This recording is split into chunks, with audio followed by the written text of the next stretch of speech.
Do you know the boxing great Jack Johnson? He was a boxer that became the first black heavyweight champion of the world. During his reign, he was the most famous and most notorious African American on the planet and transcended boxing during the height of Jim Crow. Born March 31st, 1878, Jack Johnson made his professional debut as a boxer November 1st, 1898, against Charlie Brooks. He fought professionally from around 1897 to 1926 and engaged in exhibition matches as late as 1945. In 1906, though, he knocked out Bob Fitzsimmons and became a contender for the World Championship, but no one wanted to give Jack Johnson a shot until heavyweight champion Tommy Burns agreed to fight Johnson because promoters guaranteed him a $30,000 purse. On December 26, 1908, Johnson became the first black heavyweight champion by knocking out Burns in the 14th round. In 1910, former undefeated heavyweight champion James Jeffers came out of retirement to challenge Johnson, stating that I am going to fight this fight for the sole purpose of proving that the white man is better than the Negro. With heightened racial tensions leading up to the fight, weapons were prohibited from the arena along with alcohol sales and for some reason apples.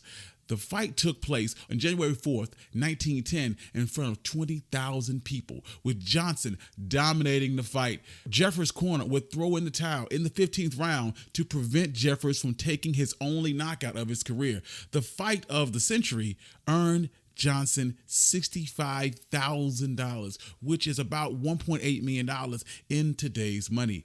Riots would even occur in 25 states and over 50 cities after the fight, with at least 25 people being killed and hundreds more being injured.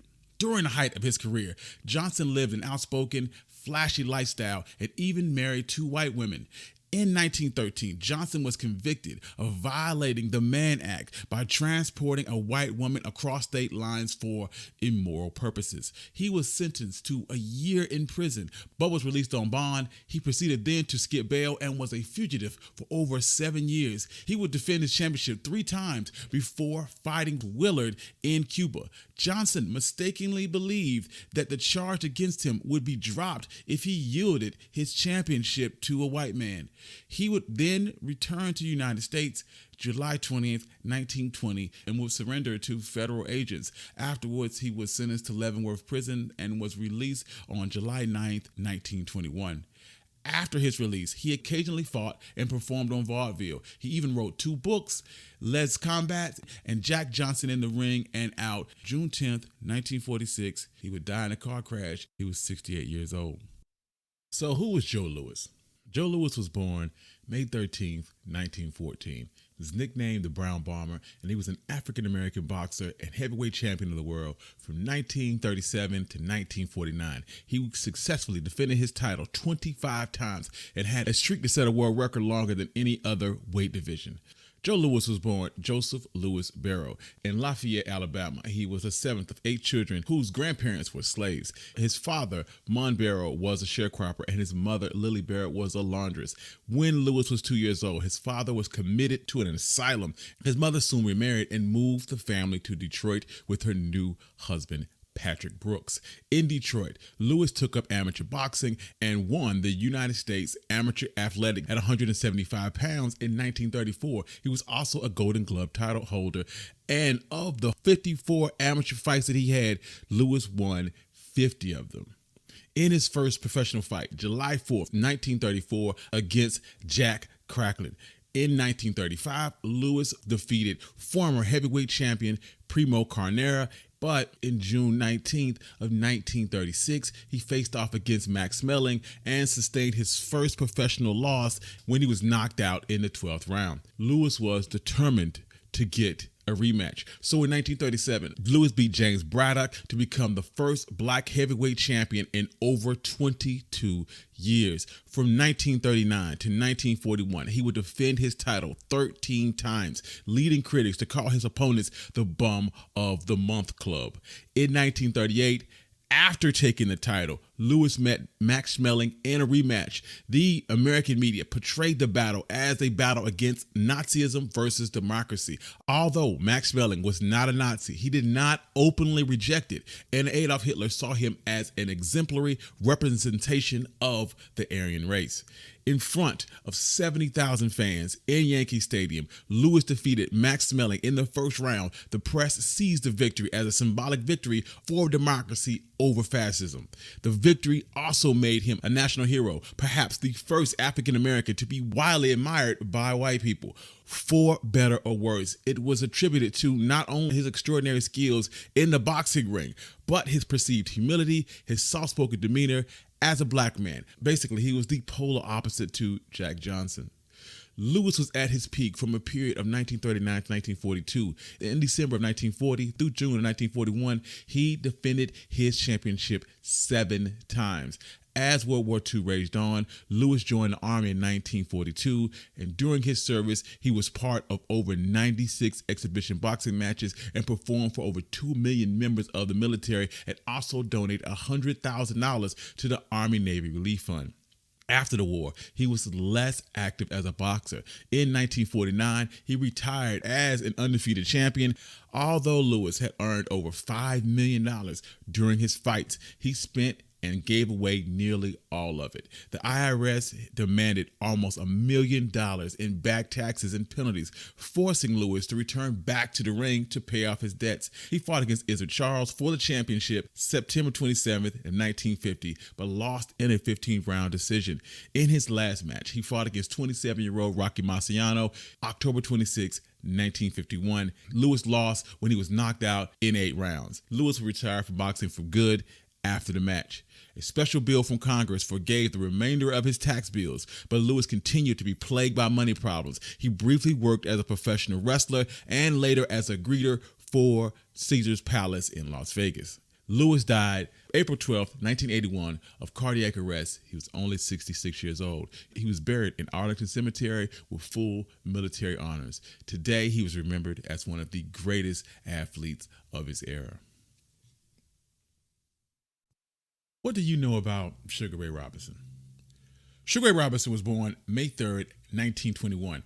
He was the world welterweight champion from 1946 to 1951 and won the middleweight titles 5 times between 51 and 1960. He is universally acclaimed as one of the greatest pound-for-pound boxers in the history of the sport. Born Walker Smith Jr. in Detroit, Michigan, Robinson became interested in boxing at the age of 13 when he moved to New York City with his parents. He fought in the police athletic league competitions, and at 15, he was an unlicensed boxer in amateur events. Early in his career, he used his real name, but one night he showed up to an amateur fight and didn't have an official boxing card, so he borrowed one from his friend, Ray Robinson. And from then on, he was Ray Robinson. Then Jackie Case saw Robinson fight in New York in 1939. He told his manager, George Gainford, "That is one sweet fighter you got there."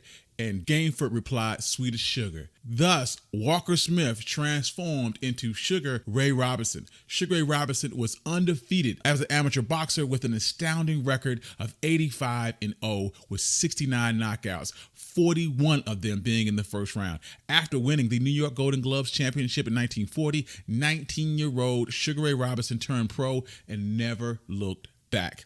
Robinson made his debut in October 4th, 1940, knocking out Joe Echeverria in the second round. In 1943, Robinson was inducted into the United States Army. Robinson spent 19 months in the military, serving with Joe Louis. The pair would go on tours as they performed exhibition bouts in front of U.S. troops. Robinson got in trouble several times in the military, arguing with his peers who he felt were being discriminatory towards him and refusing to fight in exhibition boxing matches where black soldiers were not allowed to watch. In June 3rd, 1944, Robinson was granted an honorable discharge and resumed his boxing career. By 1946, Robinson had fought 75 fights and was 73-1-1 and had beaten every top contender in the welterweight division. He refused to cooperate with the Mafia, who controlled much of boxing at the time, and because of this, he was denied a chance to fight for the championship until December 20th, 1946, where Sugar Ray Robinson fought Tommy Bell for the vacated title by Marty Servo. In the fight, Robinson was able to close a very close 15-round decision, winning the vacated welterweight title and becoming the world welterweight champion. Robinson held on to the welterweight title for 5 years and then moved on to acquiring the world middleweight title, which he held 5 times between 1951 and 1960. February 14, 1951, Sugar Ray Robinson and Jake LaMotta met for the 6th time in their career in what was dubbed the St. Valentine's Massacre. This time, the fight was for the middleweight title, with Robinson winning the undisputed world middleweight title with a 13th round technical knockout against LaMotta. LaMotta would later state that he fought Sugar Ray Robinson so often that he almost got diabetes. Robinson was known for his larger-than-life lifestyle. He drove a pink Cadillac, he owned multiple fur coats, and had flashy jewelry. He owned a Harlem nightclub and was always surrounded by an entourage of assistants that included a barber, a secretary, a voice coach, a masseuse, trainers, women, and his manager, George Gainford.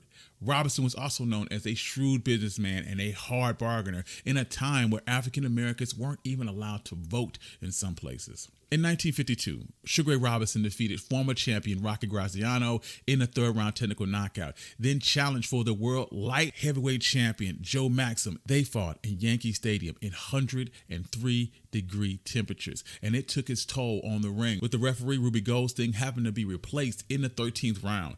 Robinson would also collapse and fail to answer the bell in the 14th round, suffering the only knockout of his career.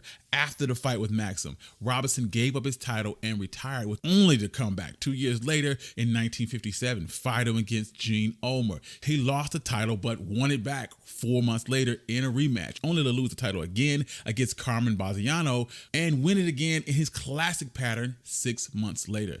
Robinson then would not fight for 2 more years before he re-entered the ring and lost the title for good in January 22nd, 1960 in a split round decision against Paul Penner. Robinson made about $4 million over the course of his career, but by the mid-60s, his lavish lifestyle had reduced his finances to nothing. Robinson then turned to show business and recouped much of his losses through acting and singing. He made appearances in TVs and movies and even started a youth foundation in 1969. Robinson suffered from Alzheimer's disease and diabetes and died in Culver City, California, April 12, 1989, at the age of 67. Thank you. I'm your host, Country Boy. And if you like this, you love this, you can find more like this at OneMicHistory.com. Also, if you'd like to support the channel, you can do so on my Buy Me Coffee or my Patreon page in the description below. Please give us 5 stars on Apple Podcasts and support the YouTube channel. Peace.